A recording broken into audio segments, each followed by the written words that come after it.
Welcome back to the Giant Hot Takes podcast, your home for the hottest takes about the San Francisco Giants. I'm your host, Jack. I'm joined by my co-host, Jake.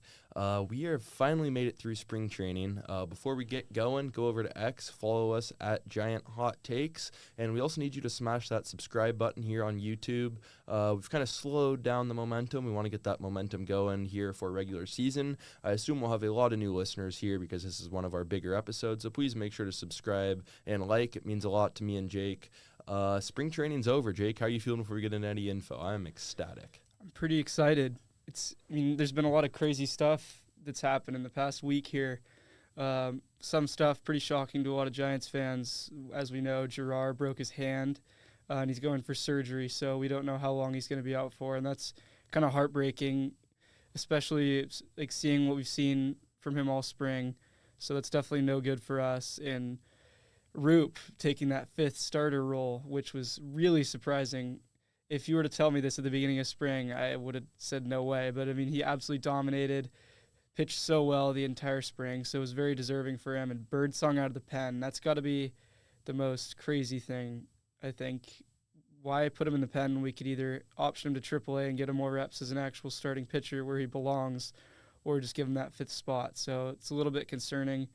But, anything else you want to touch on? Yeah, no, so we'll get into a lot of those positional battles and how they all shook out, because it was definitely an interesting time to be a fan here, because I don't think anybody saw some of these coming.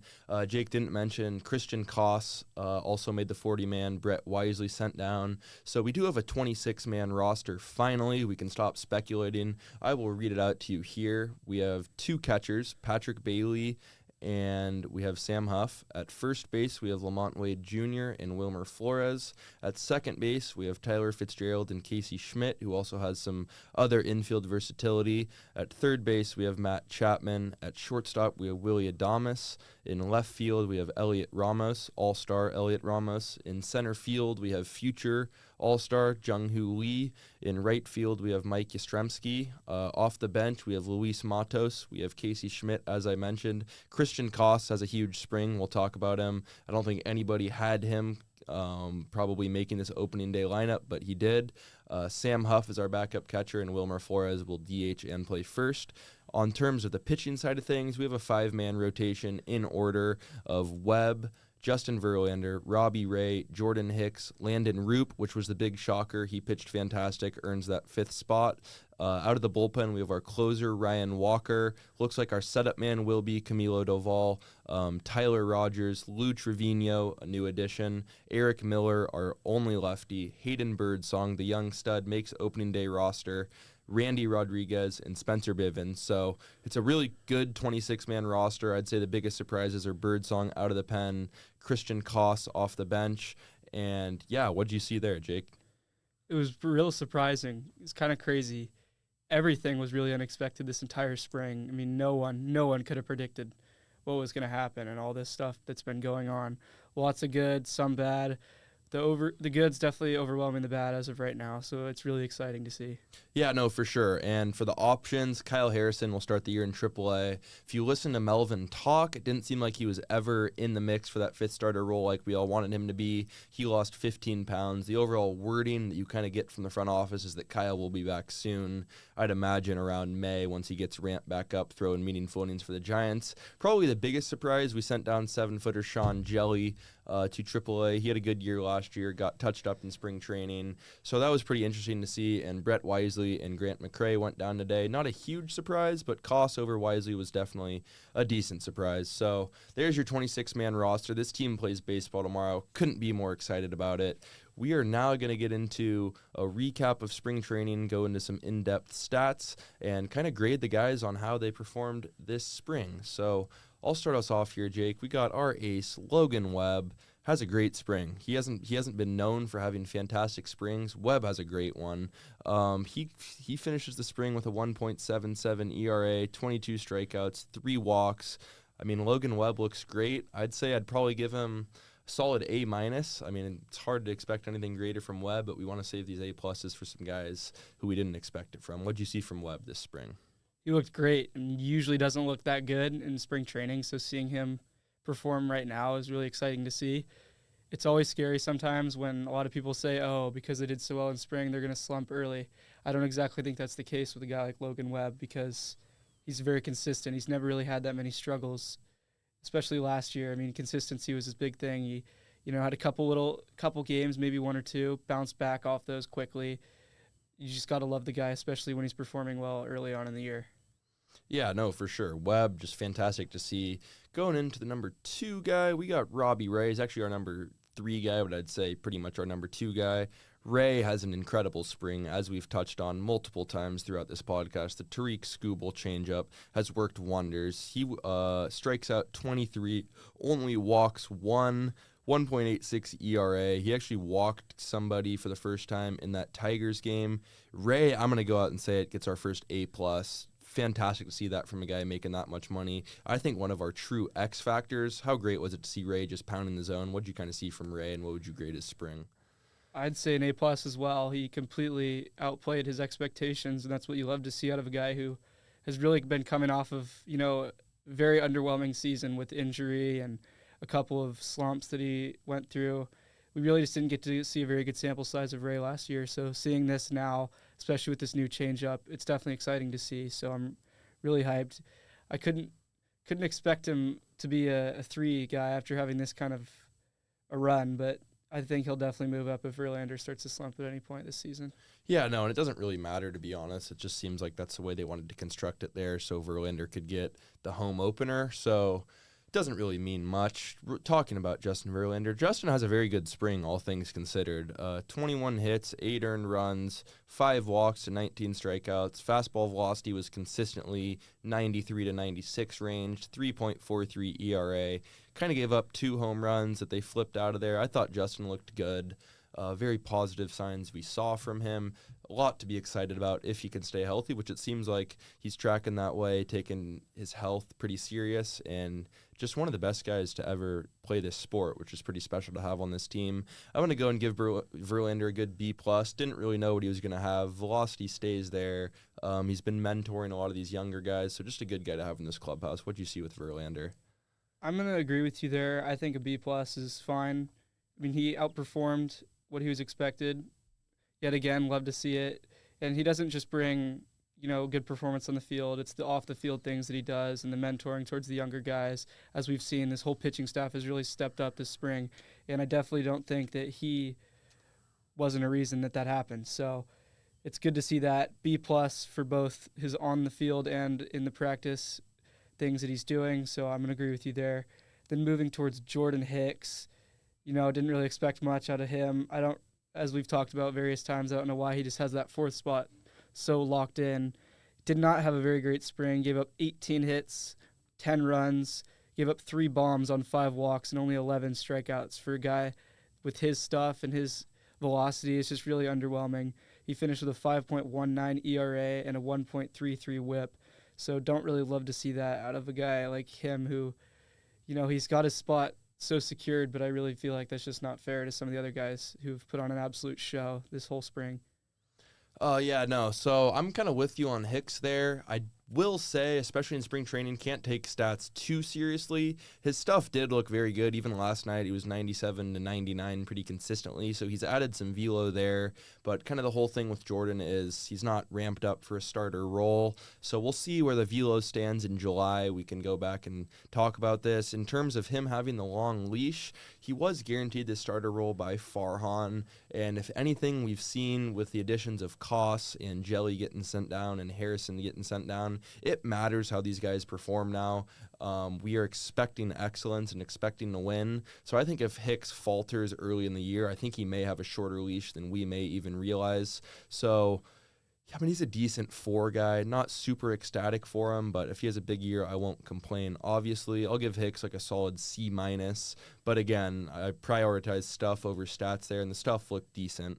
Rolling into our next guy, Landon Roop, our 5th starter. Turns a lot of heads. I don't think many people predicted him to win this 5th spot. Roop has a fantastic spring, 14 strikeouts, 1 walk, 3.75 ERA, which was inflated with 1 bad start and also not included in these stats. He struck out either 13 or 15 in minor league camp over 5 innings. in one outing. Roop gets another solid A from me. Just complete revelation. Sinker looks fantastic. He's working in a cutter. The slider looks good. Just great to see Roop out there playing. What'd you see with Landon? I'm excited to see him be our 5 guy. Yeah, I mean, you can't really give out A-pluses to everybody. It's kind of really exclusive. I mean, you've got to absolutely shock minds, and that's exactly what he did. I'm still going to give him kind of in between an A and an A+. You know, it's not really a thing, but if there was a thing, I feel like that's where he'd be at, because he did have that one bad start, and that doesn't define someone necessarily. Besides that, he was absolutely dominant, completely shattered his expectations, and that's exactly what we like to see. So in my mind, he definitely put on between an A and an A+ performance. Yeah, definitely. He turned a lot of heads. He made it impossible for them to not put him in that 5th starter spot, which is something that he needed to do. If he had an average spring, then we could potentially be talking about him in AAA, and he stepped up to the challenge. Awesome to see guys like that step up to the challenge and compete and go earn a spot for themselves. We got our next arm, Hayden Birdsong. Probably the shocker of camp, considering he's a bullpen arm right now. Hayden has a fantastic spring, gives up 6 hits, strikes out 18, walks 0, hit 2 guys. Disclaimer, this does not include the River Cats game where he kind of got touched up. 0.75 ERA. Hayden stuff looks electric. Hayden looks like he's going to be a frontline starter for years to come, which makes it interesting that we are putting him in the bullpen. We'll talk about that a little bit later. Hayden probably lands right in that Roop thing between the A and the A+. I like that. Just looks like a stud that we're going to have here for a long time. Super happy Hayden's a part of the Giants.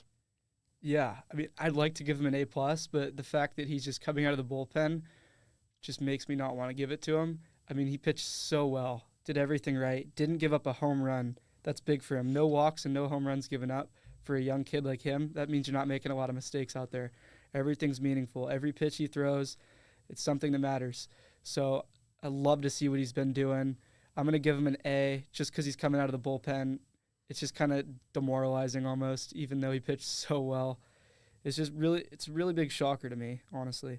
But it's going to be the right decision. I'm never going to question their decisions that they make in the front office if the man himself is there. So, don't love to see him come out of the bullpen, but a spring for him. Yeah, no, it'll be interesting seeing him actually come out of the bullpen. If you watch the Tigers last year in their little Insanity run, they brought Jackson Jobe, their young guy, top prospect, number 3 overall pick, who's a starting pitcher, very similar to Birdsong, hard thrower. They brought him out of the bullpen just to get him some reps at the big league level, which is interesting. And now Jobe is their 4 or 5 guy. He actually threw against us last night. So maybe the plan was they just love Birdsong stuff. They really want to get their best 26 out there, and if it's him in the bullpen, they're willing to sacrifice it a little bit this year. So I think that's kind of what they're seeing. Hayden's a stud. He could be one of our actual studs in the bullpen, could be a leverage arm. I can't agree with it because I don't think this team's going to probably compete for a World Series this year, so I would like to see him get ramped out, stretched out in AAA, but we'll see how it plays out. I imagine he gets plenty of starts for the Giants this year because guys like Hicks and Ray and Verlander have a tendency to wear down, but we'll see. Hayden definitely earned a spot on this team. Not going to complain seeing that kid throw because he's electric. Rolling into the next one, Kyle Harrison. Opened last year as our number 2 pretty comfortably in, top left-handed pitching prospect in baseball, was probably the frontline favorite to win this number 5 starting job. If he didn't get the number 5 starting job, then I'd say it probably would have been a bit of a disaster for him, and what a disaster it was.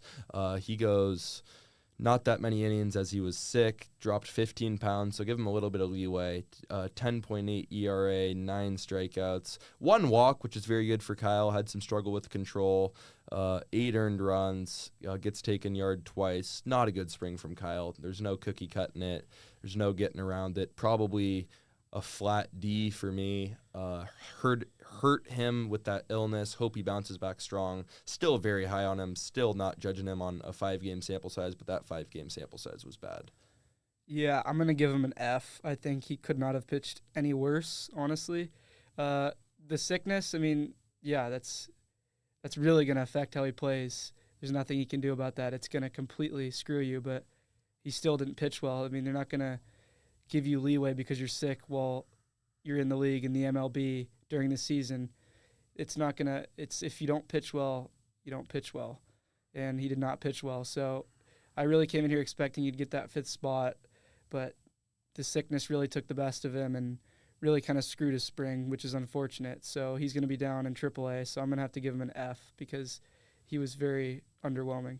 Yeah, no, and it's more so of an F just because of the expectations we have for this kid. I still think this kid can be a frontline ace in this league. I think as early as, honestly, later this year, we can see some flashes of Kyle back there. This is a guy who struck out 12 in a game last year, up to 95, so I don't think it would hurt to have him work on some of those off-speed shapings in AAA. As much as it sucks, this kid's a hard worker. He'll be back soon. Do not hop in our comments and write off a 23-year-old left-handed pitcher because it's the dumbest thing you can do. He'll be back strong. He'll be wearing that Giants uniform for a long time, hopefully. Final starting pitcher, I guess you could call him, Keaton Lewis, 3.6 ERA. I mean, we completely diss on him. It wasn't that bad of a spring. He strikes out 10, only walks 2. Had a decent spring. He's in AAA, which is where he belongs right now. He'll probably be up at some point this year in a long relief role if they need to put Birdsong in the starting rotation or send Birdsong down, or if there's an injury, I'd imagine Wynn's that first guy up besides Jelly. Wynn gets a C- from me. I mean, his stuff looked good. Just not that excited about Keaton Wynn. Yeah, I'm going to give him a C+. He's not that great. A lot of his innings were against a lot of just kind of waste players that were really trying to see what they have. So he didn't really face a lot of the team's best players. But, he still performed with what he was given in a way. 3.6 ERA. It's a good ERA. Didn't walk very many guys. I mean, the whole team didn't walk very many guys. Everyone pitched pretty well. But Wynn, solid C+ for him. He's where he belongs. He's kind of right where we expected, right around the mid area. Yeah, no, didn't hurt anything. Finally going into the bullpen, we got Ryan Walker, kind of an interesting spring. If you look at the numbers, not that fantastic, 4.15 ERA, but he does strike out 15, only walks 2. He's thrown a ton of strikes. His stuff looks filthy. It's the last guy I'm worried about what his spring training stats look like. He said I think he was mic'd up one of these games and was like, it's actually pretty good to get touched up in spring training just to bring the ego down a little bit, kind of figure out where you are to improve. So I buy a little bit into that as Ryan just trying stuff out on the mound. I give Ryan a solid B. I mean, he's our closer, rightfully so. Excited to see him throw a lot this year. I think he's a dark horse all-star candidate. Just excited that Ryan Walker has that closer role shut down now. Yeah, he's just trying out a lot of new stuff out there. He knows that his spot's not really on the line as of right now. He's just trying to get dialed in, get the bad weight off his shoulders, kind of really do his thing, do whatever he can to prepare for the season because he knows he's going to be that closer this year. And a lot of people are expecting a lot of good things from him this year, considering how well he pitched last year and how he kind of took over that spot. But he's trying out stuff, doing whatever. You can't just try out stuff and do whatever in the big leagues. So I'm going to have to give him a C for his performance. This spring, 4.15 ERA with a 1.38 whip. Although he didn't walk very many guys, only 2 to 15 strikeouts, which is a good ratio. They're still kind of hitting him around a little bit, so I'll give him a C-. Yeah, no, I mean, I'm sure he'll figure it out. I guarantee you, he's not that worried about it. No. His stuff looks just a spring training. Yeah, stuff looks electric. We're just judging strictly off their spring training stats right now, not our future projections for what they'll do in the regular season and stuff like that. We'll get into that in our next segment. Tyler Rogers, not a good spring. 5.63 ERA, gets touched up, doesn't walk anybody, doesn't really strike anybody out, just kind of gets hit around. That's what he always does. Probably a C- for me, but fun fact about Tyler Rogers, when he was mic'd up last night, I did not realize he's the 3rd longest tenured Giant right now. It's pretty insane. Yeah, he could be a forever Giant, just stud. I mean, he's awesome to have. Is it Yaz? It's Yaz, and then Webb, and then Rogers. Yeah, it's insane. So it still feels like he's young. As Kruk said last night, it just still feels like he's a rookie breaking in. But what did you see from Rogers? You worried about that ERA at all, or not at all? He's playing his game. Doesn't walk anybody. Doesn't strike anybody out. Pitches to contact. Sometimes they're going to hit it in the gap. Sometimes they're not. That's just kind of how he plays the game. He didn't do very well. He didn't get lucky enough out there, I'd say, with the 5.63 ERA. His game's kind of just based around luck and fooling hitters. But sometimes it's going to find gaps. So I'm going to give his performance a D+ for the spring. Am I worried about him? Not really. He's kind of been the same player his whole career. We know what he can do, and we know what we don't want him to do sometimes. But I think he'll figure it out, just like Walker. I'm not too worried about him. Yeah, no, for sure. Going back to the bullpen again, Camilo Doval, I think he has a fantastic spring. He got touched up a little bit last night, but I mean, that was just one outing. As you know, with these relievers, they're going to get touched up 2 or 3 times a year, or maybe a little bit more. Doval finishes the spring with a 2 ERA, strikes out 12, only walks 2, which is the biggest deal out of all these stats. He does not get taken yard, which is also great for Camilo. Just looks really good. I'm going to go right back up with an A. This is a guy who got sent down last year, a lot of adversity. He could have just packed it in, gave up on the organization. Instead, he came back this spring, really honed in on his command, listened to the coaches. It's a guy who, if you hear rumblings from that old front office and coaching staff, not the best teammate, but I think performance speaks a lot louder than words. He bought in. He's fully bought in throwing strikes. Do you think an A is a solid grade for Camilo this fall? Yeah, I mean, he's doing a lot of the things that he was trying to work on that he's kind of struggled with in the past. So I love to see that he only walks 2 guys and strikes out 12. As we know, walks are a big problem of his, and especially whip, and he only had a 1 whip. Wasn't allowing many runners to get to first base. Overall, pitched really well. I'm going to say an A- for him, just considering the fact that he got touched up a little bit last night.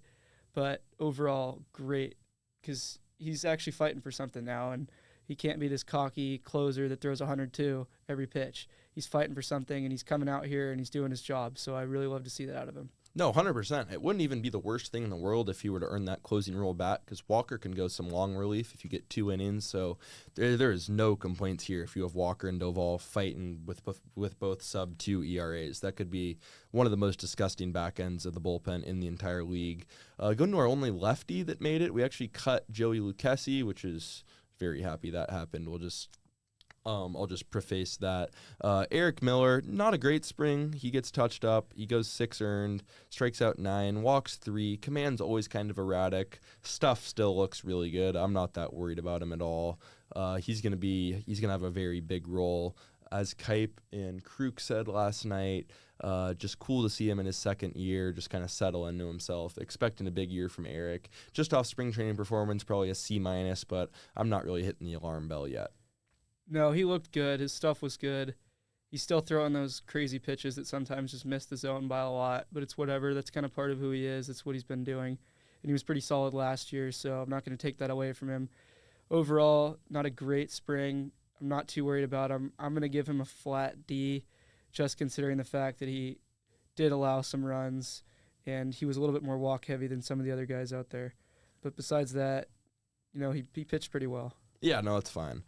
We got Spencer Bivens, just incredible. This guy made the opening day roster after everything he's been through. If you haven't looked up his career arc, go look it up. I won't even read it out because he's been at so many spots, but just random places, playing overseas, finally made an opening day roster. He has a really good spring to earn it, too. 2.7 ERA, strikes out 13, only walks 2. It's just incredible reading out these strikeout and walk ratios. Just no walks and a ton of strikeouts. This team's got a chance this year, especially if the guys are throwing strikes like that. I'm going to go A- for Bivens. For a guy like that, you pick up a guy like Bivens, you probably expect him to be a minor league filler player, and they've kind of found the diamond in the rough here. Long relief guy, can make some spot starts, just a potential stud here for almost next to nothing. What'd you see with Spencer? Just probably the most fun story on the Giants. Yeah, I'm going to agree with you on that one. The A- seems fair to me. With a 2.7 ERA, he pitched really well. He only walked 2 with 13 strikeouts. It's a great ratio for him.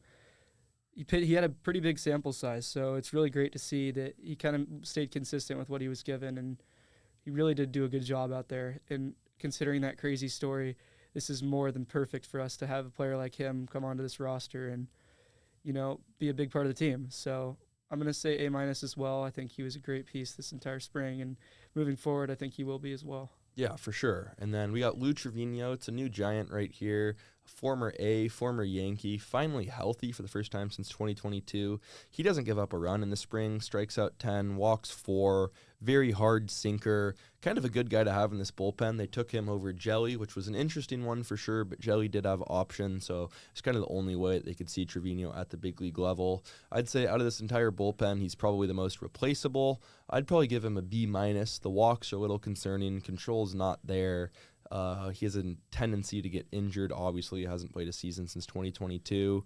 But again, you're not ever going to complain about having bullpen depth. What'd you see with Lou?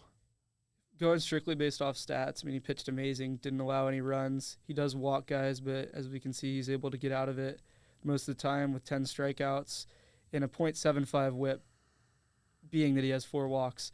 So I think he still pitched amazing for what he's given.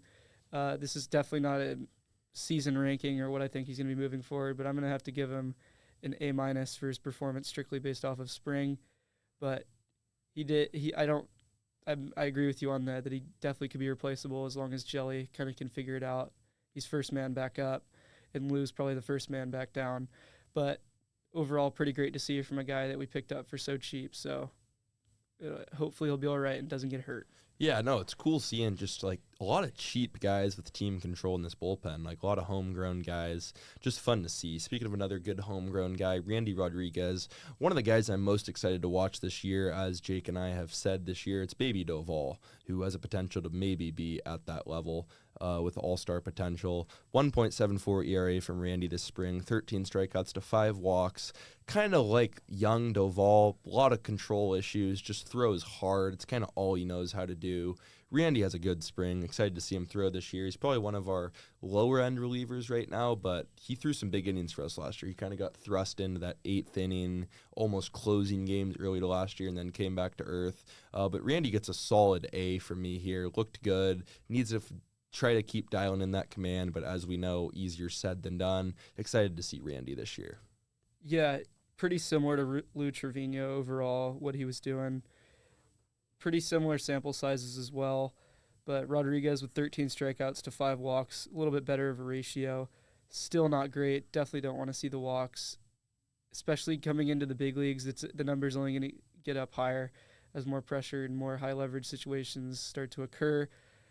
Rodriguez is still young. He's got a lot of time to develop, a lot of stuff that he can do to get better. He's got a lot of mentors on the squad to help him throughout the whole journey. But Rodriguez pitched he had a great spring the whole way through. So I'm going to give him a B+. I think Trevino did a slightly better job, but Rodriguez is definitely a lot higher of a ceiling moving forward.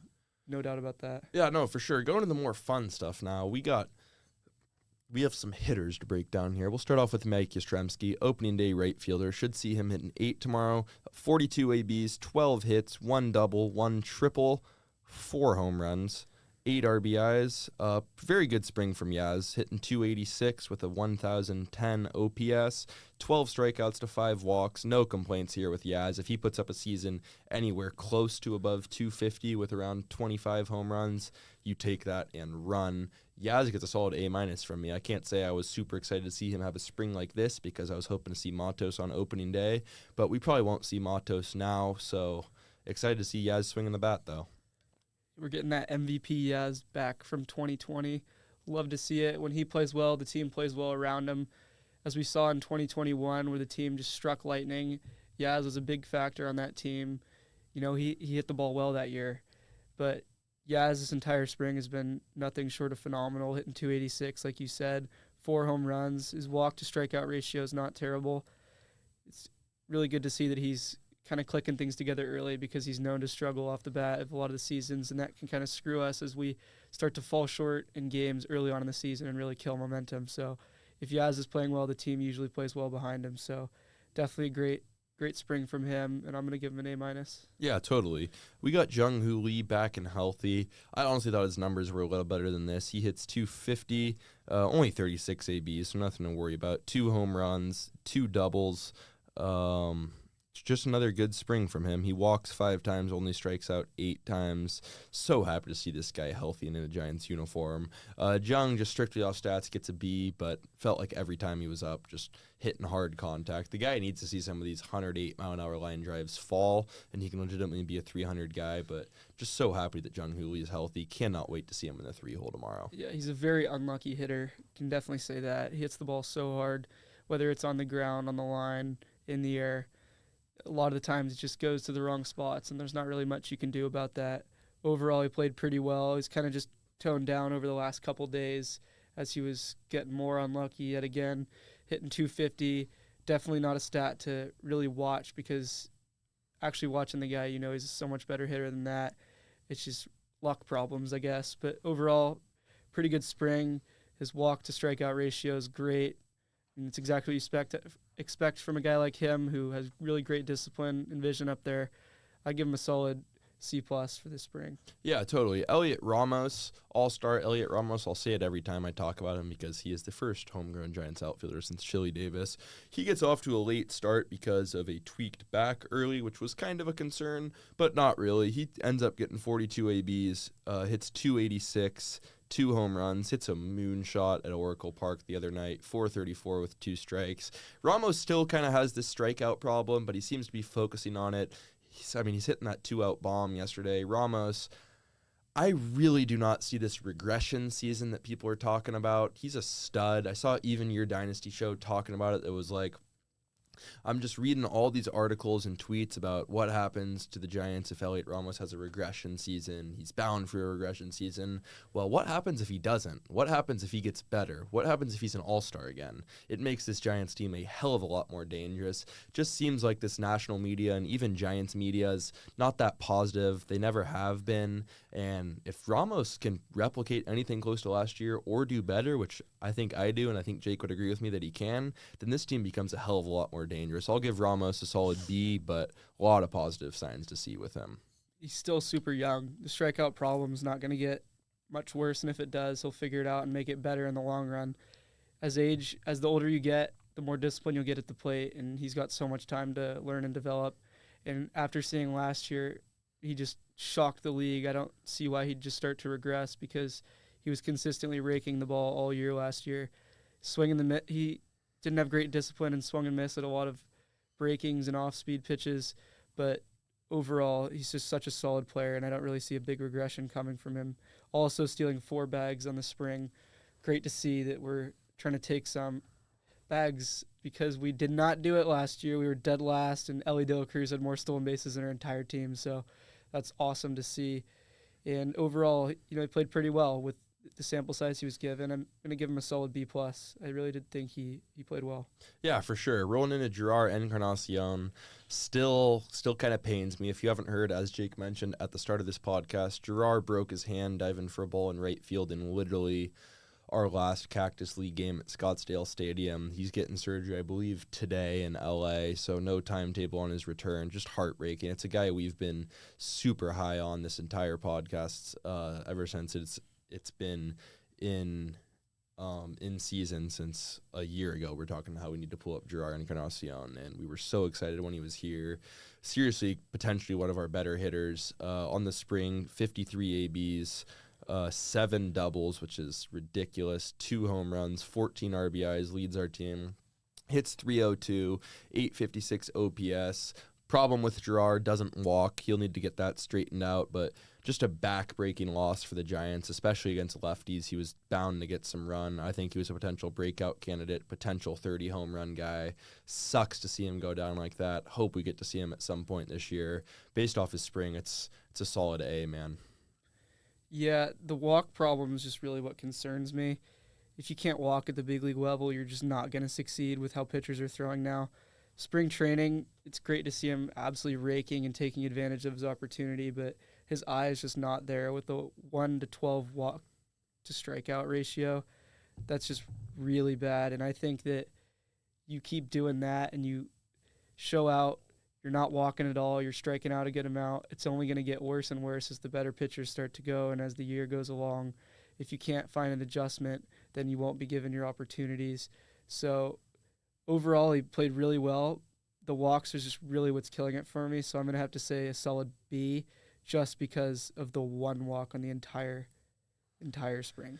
Yeah, no, that's fair. Going into Luis Matos, Luis got a crud load of runs, 62 ABs, hits 306, 774 OPS, only strikes out 7 times, 2 home runs, 2 doubles, just probably my favorite Giant right now. Just crazy take. Like, A lot of people are going to say Adames, Chapman. I mean, there's a lot of stuff like that, but Matos is my guy. I need a Matos jersey here pretty soon.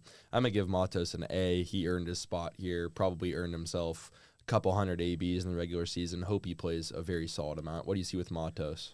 I'm going to agree with you on the A. He completely outperformed his expectations. He was not striking out. Considering his sample size, only striking out 7 times, it's great to see. Only walking 3 times, on the other hand, is not great to see. But he's putting the ball in play, and he's not striking out doing so. Beat his expectations, and it's really great to see a guy like him kind of fixing on what he was not too well at last year, which was kind of the swing and miss. And he did put the ball in play a lot last year, but it's great to see that it's finally finding some holes, and he's hitting it hard a lot of the time. Yeah, totally. I think it's an easy take to say he's primed for a breakout season, but I really do. This guy's, he's got it. He's got some juice. Needs to work on the glove a little bit. His power doesn't project fantastic for the corners, but especially with the Girard injury, I'd imagine to see Matos or Schmidt DHing against lefties, which will definitely be interesting to see. Last outfielder we're going to break down, Grant McCray. He battled all spring long. Started off really rough, kind of got hot there towards the middle. He ends 47 ABs, 1 home run, 1 triple, 2 doubles, steals 5 bags. The guy's got blazing speed. We all know that. Hits 255. 18 strikeouts is the problem, but he also walked a lot with 9 walks. Very cool seeing him walk a lot. He gets an option at AAA, which I think is a great spot for him to be. I think he's a potential star in this league that we can be patient with, and you'll probably see a lot of Grant this year, but just a fun guy to follow. A lot of stolen bases, speed plays. If you can dial down those strikeouts to sub 30%, then we're looking at a pretty damn good player. I'm going to give McCray a solid B-. He battled, though, so excited to see how he plays in Sacramento. He was off to a really rough start, as we saw. Definitely punched back hard. He was up above 300 for a little bit. He's getting on base. He was walking a lot. Love to see that. A 386 on-base percentage for a guy like him with that speed is awesome to see. And if you're walking and you have speed, it's great in my book. The 18 strikeouts is a lot, as you said, as long as you can find a way to tone that down in some way. He can be a great player in this organization. So overall, he had a pretty good spring. Not going to hold that back from him. I'm going to give him a solid flat B because I think he outperformed what people thought, honestly. Yeah, definitely. Going into the infield, finally, we got Willy Adames. Plays in 18 games, 51 ABs, 17 hits, 2 doubles, 3 home runs, 10 RBIs, 12 strikeouts, hits 333, 942 OPS. Every game, it just felt like it was another walk in the park for Willy Adames, just getting hits. Not even hitting that many home runs, but still pacing for a great home run season. I mean, Willie's just an incredible Giant. He gets me a solid A just because the vibes he's brought to this team just seems like a leader. You hear the guy talk, it's incredible. The purple glove you can feel through the TV screen. Just super excited that he's a Giant. Yeah, he was great. He definitely beat his expectations, I think, average-wise. Last year he did struggle with the average. I mean, 250 is great, but 333 is much better. It is a small sample size, definitely, which, I mean, it could either regress or progress. You never know. But the 4-12 strikeout to walk ratio is, that's fine for a guy like him. He's going to strike out a little bit. 4 walks is solid. Stole 2 bags on the spring. Love to see that out of a shortstop. Overall, he played really well. I'm going to give him an A- because it's still Willy Adames. He's an all-star player. He's got a little bit higher expectations than everyone else, and I think he was just right above him. So I'm going to say an A-. It's insane he hasn't made an all-star game yet, by the way. Yeah, it's insane. ridiculous. He's going to make it this year in a Giants uniform. Matt Chapman, gold platinum glove Matt Chapman, 45 ABs, 6 home runs, 400 average, 1.27 OPS. You can talk about his errors. I really do not care. I'm not worried about him at all. He makes some crazy plays. He'll win a platinum glove again this year. With that hitting performance, I can't not go A+ for Matt Chapman. Flawless spring. Super excited to see him hit some bombs. I think he leaves the yard a couple times in Cincinnati. We'll talk about it later. But A+ from Chapman. Yeah, 1.27 OPS. That's ridiculous. Hit 400. His walk to strikeout ratio is good. 6-10 is great from a guy like him who strikes out a lot in his history. Tied with Girard Encarnacion with RBIs to lead the team with 14. He had 6 home runs, which is tied first in the entire MLB throughout the entire spring training, and a smaller sample size than all the other guys up there on the board with him. So it's really great to see that. He played phenomenal. I don't think errors matter nearly at all because of his range and all these other things you have to take into consideration, that he ends up saving way more runs than he gives up. So I don't even care if he makes 20 errors as long as he does what he does in the field and gets them back somehow, some way. Then it's amazing. I'm gonna give him an A+ as well. Yeah, I totally agree. If you're breaking down Matt Chapman's stats, errors are not the set to look at. Look at defensive runs saved.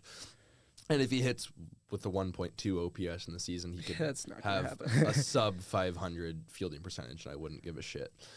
Tyler Fitzgerald, very interesting spring. Also started a little late. 46 ABs, 23 strikeouts is really bad.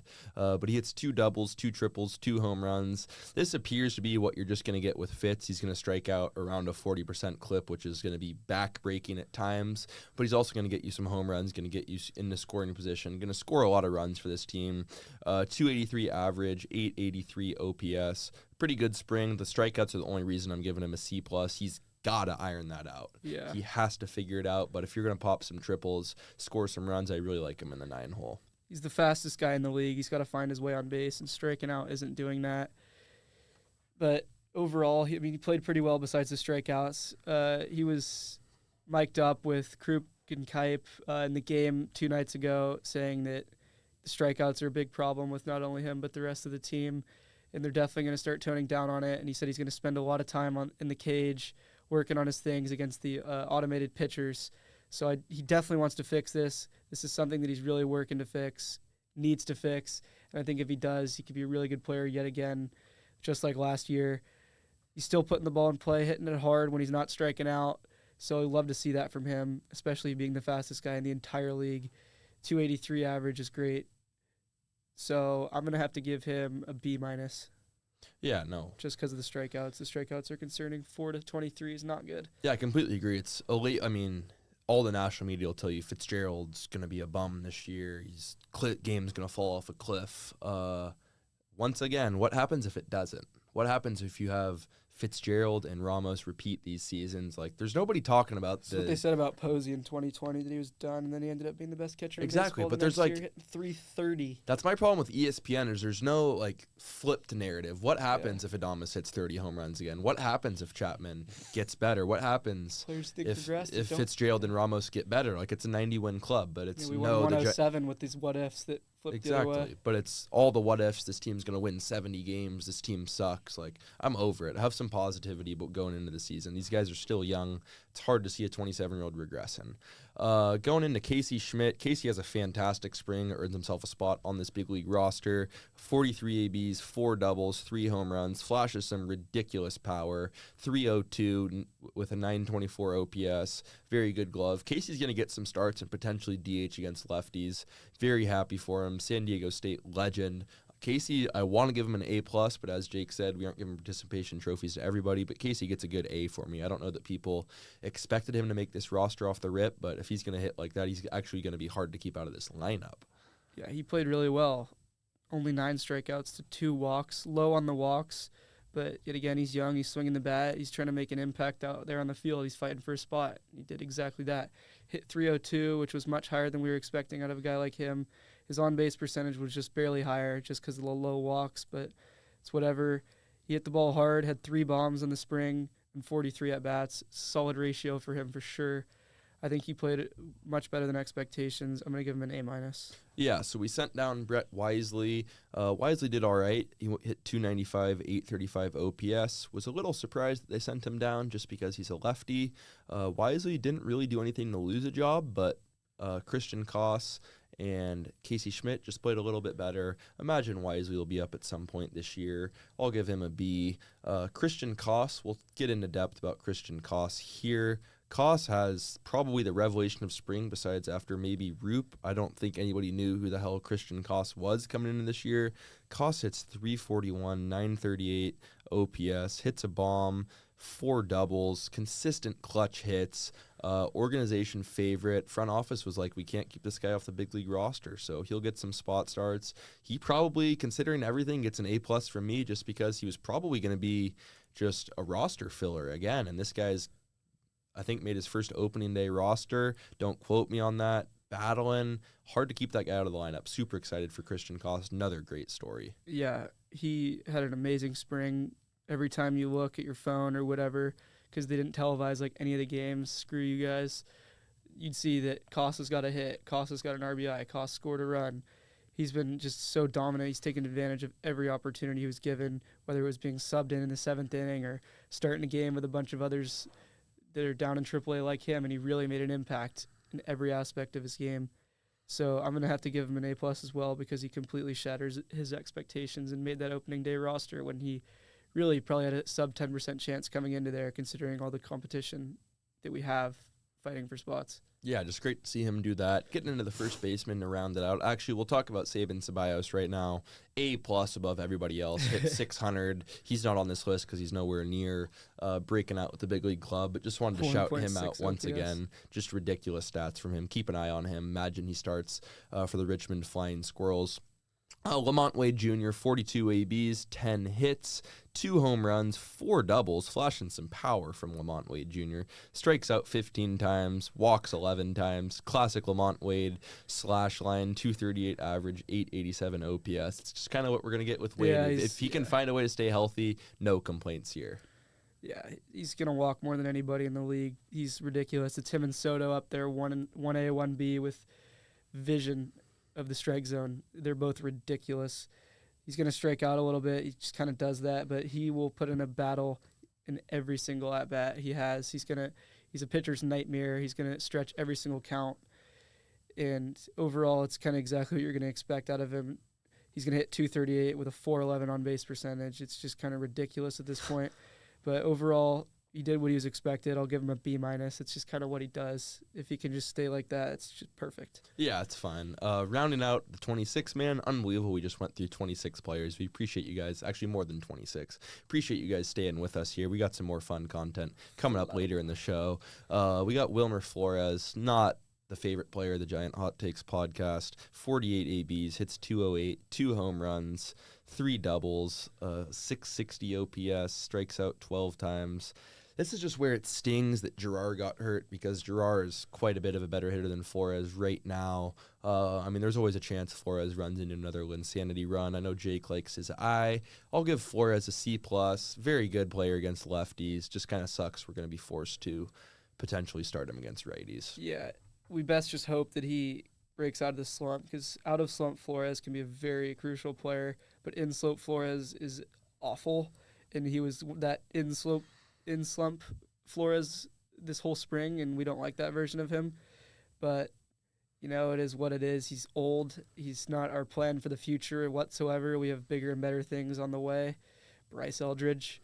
But as long as he can kind of just stay in there and fight a little bit, if he could stay around like 230 on the year, I feel like that would just be kind of what he's expected. Overall in the spring, did not play too well. Definitely underwhelming for him. I'm going to have to give him a D+, but overall, that's just kind of Flores' game. You just kind of need him to get out of the slump, because in slump Flores is awful, and he will never be good. Yeah, it's just not good that we're sitting here. I don't know how long the NL has had the DH, 3 or 4 years now. Yeah, since 2022. Yeah, our best case scenario is Jake saying Flores hits 230 in the DH spot. Like, they got to get that position ironed out, because that's not going to play. That's a very your DH should be your 4 hitter hitting 25 to 30 bombs. It shouldn't be an old hag in Flores. No disrespect to Flores, but he's just a little bit past his prime, and just stinks that we're sitting here having our DH hit 8, hopefully hitting 230. Rolling into the next segment, our most fun segment, the strengths and weaknesses of this team that we just broke down for you guys, plus our record predictions. I'd say the strength of this team is this bullpen. Ton of depth. I think potential to be a top 5 bullpen, but as it stands right now, probably in that 5 to 10 range. You have Camilo Doval and Ryan Walker and Tyler Rogers in the back end, who are all potential sub 2 guys. You have some very good long relievers now with Hayden Birdsong, Spencer Bivens, Randy Rodriguez, Eric Miller. I can just keep throwing out those names. Lou Trevino. It's a very good group. I think it's a very strong bullpen that, if they don't get overworked, have a chance to do some special things this year. Yeah, I definitely agree. I think that the not walking guys is the biggest strength from our team this entire spring, and hopefully that can translate in a way over towards the actual season, which starts tomorrow. So if we don't walk guys and we continue to throw strikes and let the fielders make the plays and let the batters get themselves out, we could definitely be a top 5 bullpen in the league. I know some other fans of other teams out there are talking about that the Giants bullpen could be a big sleeper bullpen, and I definitely agree. being a Giants fan, of course I'm going to agree. I'm going to have bias on everything I say, but I definitely do think that they could be dangerous this year. It's just we don't have like any lefties. That's like it. But besides that, just even Star with strikes. the depth too, you have Harrison Waite in AAA who could potentially be a bullpen guy or throw him in the rotation. You could slide Hicks back to the bullpen to get Birdsong or Harrison some starts. You have Jelly kind of waiting there. You have some arms to go get it. So definitely the strength of our team, and also the left side of our infield. You have Matt Chapman and Willie Adames. I don't know many other teams that line up like that on the left side of the infield. Good defense. Guys are going to hit bombs. I mean, one of them is going to break the 30 curse, I hope. So just really good to see that. Just strengths. We have some real strengths this year. We couldn't say that last year. My biggest weakness I had here was, as we just touched on, first base / DH. Wade obviously has injury issues, and DH with Flores isn't that ideal with Girard down, so it almost feels like we're a Wade injury away from being in a pretty rough spot at that position. Yeah, what do you think we do when that happens? Because 'Cause it Wade's will probably going to happen. get hurt. Flores sucks. If he's got to get out of that slump to have a chance, do we move Ramos to the DH and bring up Matos? Like, Matos has to perform if something like this happens. Someone down there. Is it like a cost, figure out how to play first base type of situation, or what do you think we do I mean, I guess Fitzgerald could go slide to the outfield potentially. If Matos isn't playing good, you could play Koss or Schmidt at second. Fitzgerald, I mean, Schmidt has third base versatility. You could play him at first, but Doesn't Yaz have first base like history? does he? I He mean, might. it's not that hard of a position, but that Girard injury stings, and that Wade, I hate to put this bad in the air, but that Wade injury's coming. We all know it. And I don't know that you want to play Flores every day. So I'm going to say they try to figure it out with one of these infielders because they're not going to rush Bryce. I like that Ramos to the DH or one of them into the DH and you play Matos or McRae in the outfield. But yeah, what do you like? If you're Melvin, what do you do there when Wade goes down on May 20th with a hamstring? Yeah, that's the big question. Guess we'll never know because it's gonna happen. So they better have a plan in mind. Yeah, so we'll see. That's kind of it's going to keep me up at night, but we'll enjoy it while Wade's healthy because he'll get off to a good start. And then just individually, big weakness is our strikeout problem. It's just kind of Giants baseball. There's nothing like it when they're striking out with runners in scoring position. Seems like it's finally a point of emphasis. They're not just sitting there swinging out of their ass in 0-2 counts because Posey actually has them playing baseball. And then runners in scoring position, still a question mark. I know that's kind of a cliche thing, but they have to learn how to get some situational ABs. Don't even need to get hits, just need to get runs in because, as we just said, that I think that bullpen's going to be able to protect some leads, keep guys under 4 runs. I think 4 runs might be our magic number a lot of days. As long as the offense can get moving quick, give some leeway for the pitchers and some confidence on the bump, that would definitely be huge because, I mean, that's what we've been doing all spring, taking the lead early, staying aggressive, swinging the bat with some purpose, and throwing strikes, and that made us win 21, 22 spring training games, which is more than we've seen in a long time. So just kind of do what we've been doing. It's great to have momentum and this kind of feeling of what you need to do to win and apply that and move it on further and build off that because when you start off bad in spring, there's a lot more things you kind of have to work on moving forward in the season, and starting hot usually means that you can kind of keep that going. Yeah, totally agree. And even as Jake said, we've been getting out to early leads a lot of the time and holding those leads, but even these last 2 games against the Tigers, like we're going down early at Oracle Park, battling back in the 8th inning. Koss hits a double last night to give us the lead. Just it's been a different guy every game getting the clutch hit that we haven't been able to get a clutch hit in a couple years. So hopefully it lasts. I think it will. I think it's a big point of emphasis. And if you have Buster Posey leading your front office, you're going to have some type of magic in the air.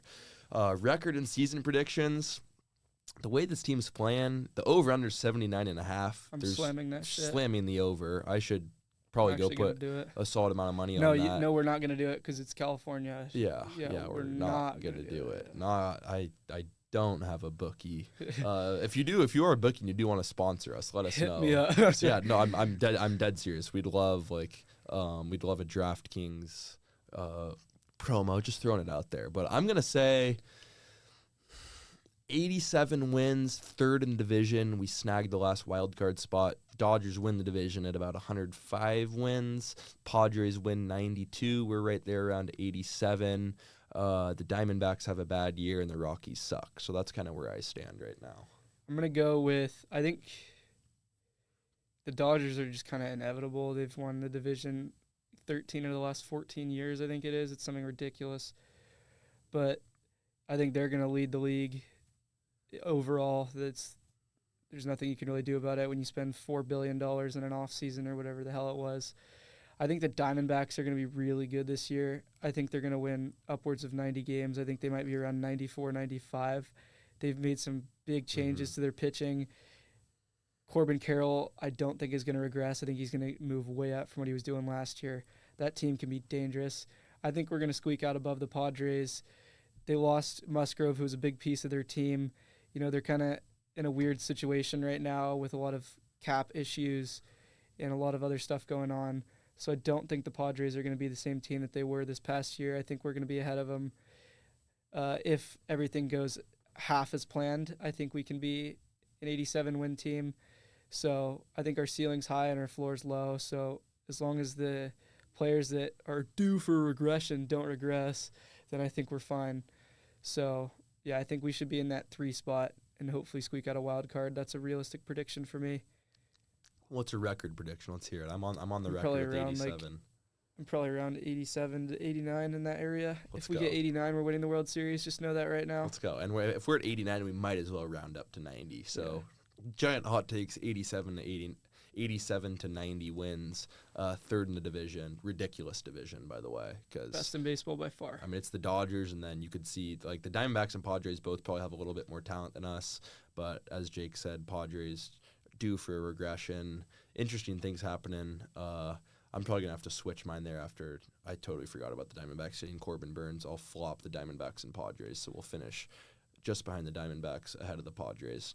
We got our first series preview. This team plays baseball tomorrow, 1:15 first pitch or 1:05 in Cincinnati. We got Logan Webb versus Hunter Green game 1, Justin Verlander versus Brady Singer game 2, and game 3, Robbie Ray versus Nick Martinez or Nick Lodolo. Let's have you break down this first pitching matchup, Jake. Logan Webb versus Hunter Green. We all know what Logan Webb is. 4th consecutive opening day start, or is it 6th? 4th? It's 2021 was his first. Yeah. Okay. So 4th straight. He's getting close to the franchise record there. He should be here for a while more. We all know what Logan's going to bring. What's Hunter Green going to bring against us, Jake? He's going to bring juice on the fastball, man. He throws heat, and that sometimes can be a problem for a lot of hitters, especially when this guy's going to go 6 innings throwing 100 miles an hour the entire time. Last year, he pitched 26 games with a 2.75 ERA, 169 strikeouts, and 150.1 innings with a 1.02 whip, which was 6th in the entire league. He could be a dark horse Cy Young candidate this year. This kid has got a ceiling that is the best pitcher in the league. He's only 25 years old, and he's just so dominant. I think this is going to be a pitcher's duel for sure. Definitely something you don't want to see on opening day as a hitter's perspective. But that kid is good. It is definitely going to be a problem. And we're going to have to take advantage of him early, get him out of the game, because the bullpen is where we're going to eat him. Yeah, no, I love it. Green's a stud. I mean, we could see 102, 103 there in the first inning. It's going to be a large wake-up call for this team. I think they're ready for it. Game 2, Justin Verlander versus Brady Singer are the projected starters, not officially announced yet. Verlander, excited to see him suit up in a Giants uniform. Little concerned about him in that ballpark, considering he's a little bit susceptible to the long ball right now. Super excited to see his debut. We got him facing Brady Singer. He's a newcomer. He was the Royals' number 2 last season.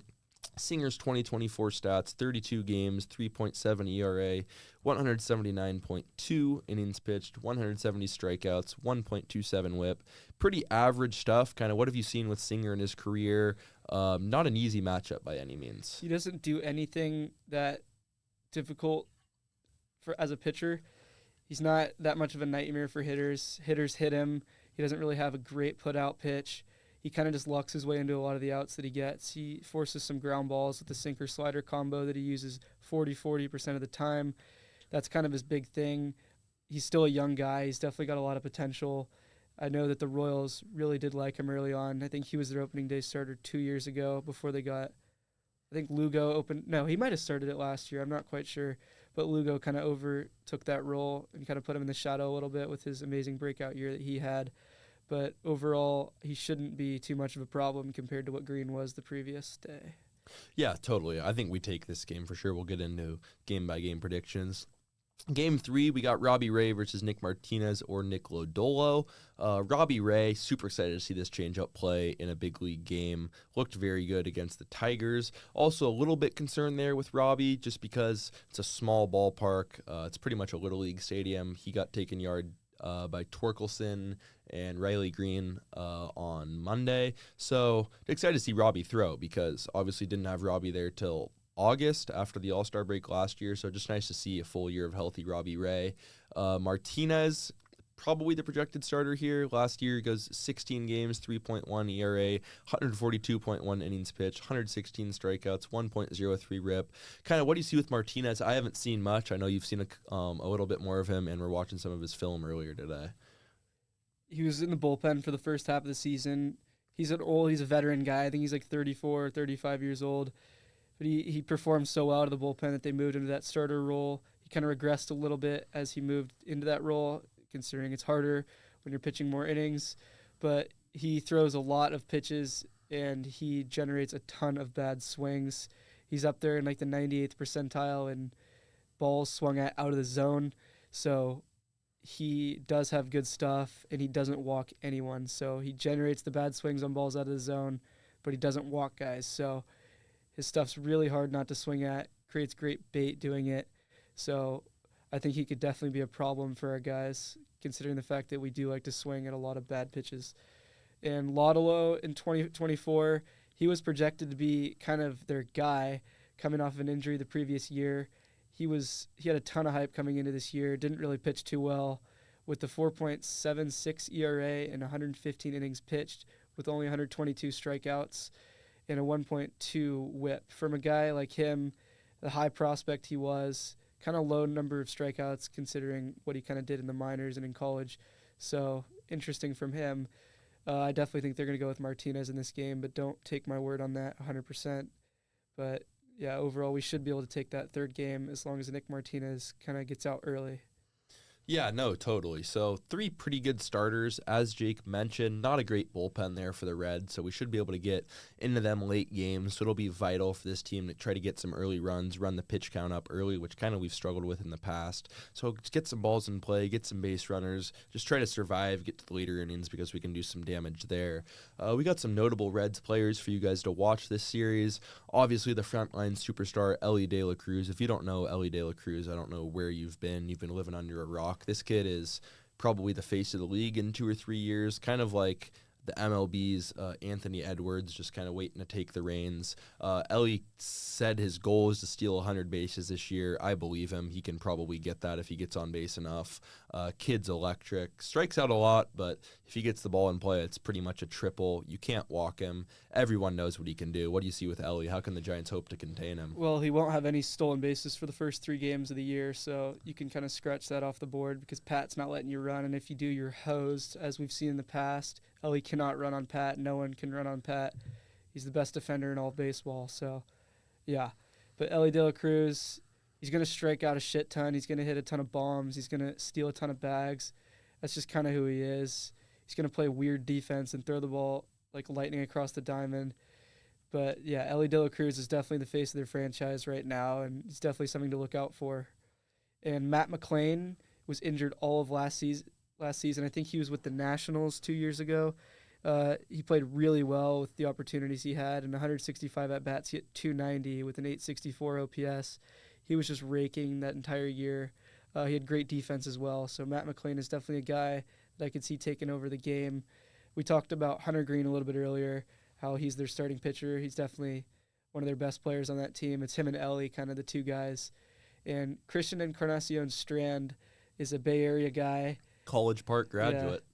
So he had a great spring, had a rough last year with 116 at-bats. He only hit 190 with a 513 OPS. Really not that good, but I think he's bound to break out. You know, he's a big hyped-up prospect. He's going to be their first baseman moving forward, so I think he'll definitely play. He'll do something this series. I don't see him just going unanswered for sure. Yeah, no, totally agree. Always good to see a good Bay Area guy, Christian Encarnacion Strand, breaking out with the big league club, College Park graduate. We've played College Park all of our high school careers. I know you met his dad at Round Table one time. So just good Bay Area guy. Excited to see him have some big league success, but hopefully it's not against us this week. Rounding it out, Spencer Steers, their other dog, probably their second best hitter, co-leader behind Ellie De La Cruz. Last year, 574 ABs, 225 average, 20 home runs, 25 stolen bases. Kind of a guy that the Giants were talking about. There was rumors that they were going to try to move him. The Giants would have made sense, but we didn't get him. Very fun player. This team will run on you. Don't get that twisted. They run a lot. We have some keys to this series for you guys. So the Reds, I'm not sure how many games they won last year, but they were in the mix for a little bit. Not a bad team whatsoever. Probably bottom half of the NL, but definitely a team that you can get into trouble with. The keys to this series is the Reds will turn this thing into a track meet. 203 steals in 2024. 203, which was third in the league. Ridiculous. They will run on anybody. They'll try to run on Patty. We'll see how it works out. It didn't work out great for him last year, but I don't worry as much about Patty as I do Logan Webb. Has had struggles holding runners on. Back end of our bullpen struggles to hold runners on. Ray, not fantastic holding runners on. So it'll be essential to stop these guys from stealing bases because they'll turn walks into doubles, they'll turn singles into triples, they'll throw everything. So we need to pound the zone. That's point number 2. They got to throw strikes because as we know with Ellie, this team struggles with strikeouts. So throw it down the middle, not down the middle, but throw strikes. You can't let these guys walk because, as I just said, they will turn into doubles. And then you got to keep the ball in the yard. If you remember any games in Cincinnati, it's usually hot. It's usually humid there. I checked the weather. It's cold there right Wind's now. always blowing out too. But there. yeah, it's going to be 69 tomorrow. I think 70 on Saturday, and then it cools off on Sunday. So as Jake said, wind blows out. I think there's going to be some home runs this series. What do you think are the keys here? Yeah, I think the second we get to the bullpen, I think it's going to start being a slugfest. Hunter Green's a guy that's going to be hard to touch up. Considering last year he pitched so well, I don't really see him regressing as he's still only 25 years old. He's just going to kind of continue what he's been doing, trust that hard fastball with the slider combo. So I think we get through him. I think it'll be a slugfest overall for the rest of the series. Yeah, no, totally. So that kind of wraps it up. Can't believe this team finally plays baseball. If you're still here, thank you for tuning in. I assume you're subscribed, but if you're not, please go hit that subscribe button. We appreciate you guys for sitting with us for well over an hour. We'll be dropping these every Wednesday at least, but in the season might be dropping a couple times per week with some smaller, like 10-minute series previews. We'll see how it plays out. Really appreciate you guys tuning in once again. Share it with a friend for us. We're going to grow this thing even bigger than people realize. We appreciate you guys tuning in. I'm Jack. And I'm Jake. See you guys next time.